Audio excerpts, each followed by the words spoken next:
simple memory, the simple fact that your heart opens up and says, this sounds familiar, is not enough for you, so I have to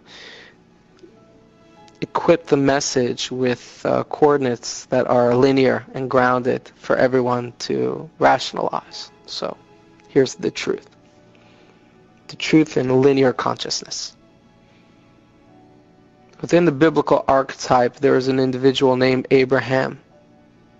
This individual's name was initially Abraham. He wasn't Abraham. Abraham was a consciousness that predated him a long time ago. There was no Abraham. He was born Abraham. And when he got to a certain stage, and he couldn't have children in the archetype, and he was a master of astrological sciences. And he was taken to the top of a mountain, he said, look at the stars. And he says, yep. I know you promised me that great nations are going to come from me and I'm going to have children and a legacy, but I just don't see it. I just don't see it. And the voice comes out and says, the angel, speaking the language of all source, tells him that's because you're looking for Abraham, and henceforward your name is Abraham. Now go check what the stars say about Abraham. And the progeny was too numerous. The progeny was too numerous to account for. And similarly to his wife, who was Sarai, became Sarah.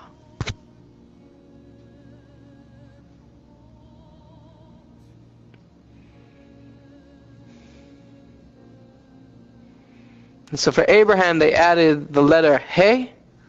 The letter He is 5, the 5th letter. And it represents love. They added unconditional love. Added the ingredient of unconditional love. 5. 1 corner, 2 corner, 3 corners, 4 corners, I in the middle, broadcast in all directions. That's called love.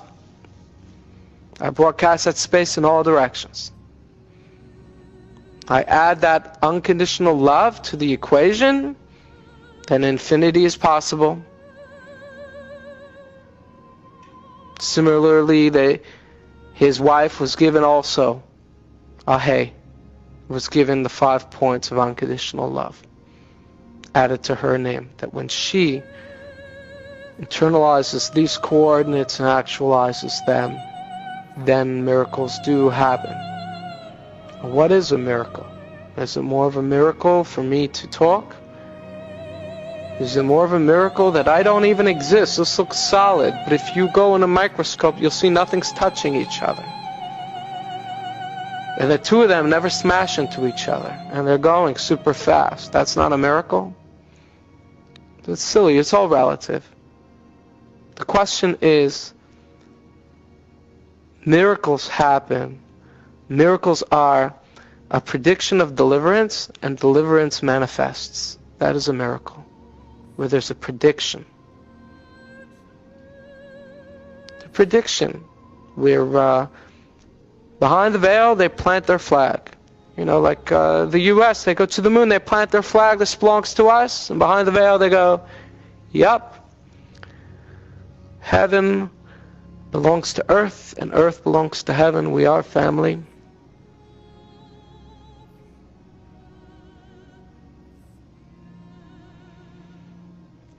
So every individual has the power to change their name, and they don't have to change their name to do it. They just have to add a He. They just have to add unconditional love to what it is they resonate. And the astrology and the predispositions are obsolete. Completely obsolete. Completely obsolete. Now, I'm talking with children. You can have children who are developmentally challenged. You could talk about children that the individual, this child was said, you just store him in a home. He'll never amount to anything. But you add unconditional love to the equation, you will see drama in the eyes of the professionals. And the stress that they have, for the guilt that they carry for all the people they advise because they were ignorant of the power of true love.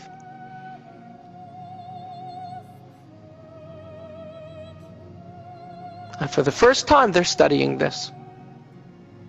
For the first time they're studying the power of true love in our modern era.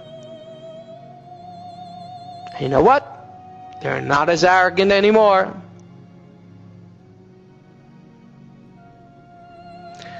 They spent decades studying people that were sick. They never bothered studying healthy people. You're trying to get them healthy. Why don't you study healthy individuals?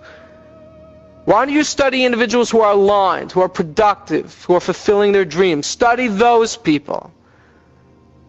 Why do you draw all your medicine from the imbalances? How in the world are you going to arrive at the balance? Like Sherlock Holmes, you're going to hit every single suspect and every mistake along the way and kill and make people suffer all along the path so you can have your pride? So you can have your arrogance that you discovered it by yourself? He's a fool. There's not a single scientific advancement that didn't happen by mistake.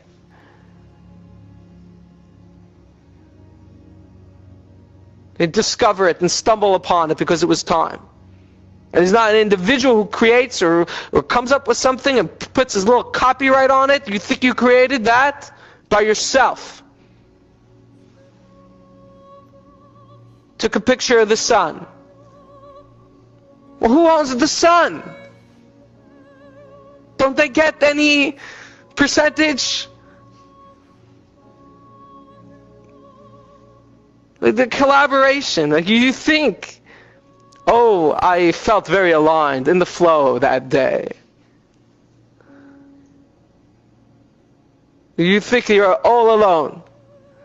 It's folly, it's arrogance. It's arrogance. You don't believe me? Go on the phone, do some sales calls. Don't believe me?